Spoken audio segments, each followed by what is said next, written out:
bien si lo otro más. There. So when you go and people want to give you a cheap motorhome paint job, this is what happens. You can go to Agadones, you can go to Mexico, you can go to Indio, where people do it cheap, and you end up having to redo your whole motorhome. $5,000 paint job now costs you $46,000.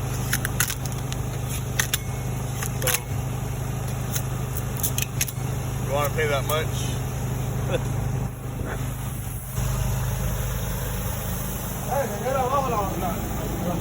So we did the white part already, stripped it.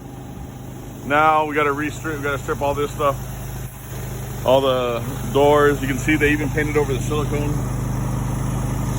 So they painted everything. Now we're gonna redo it. We'll show you the end result.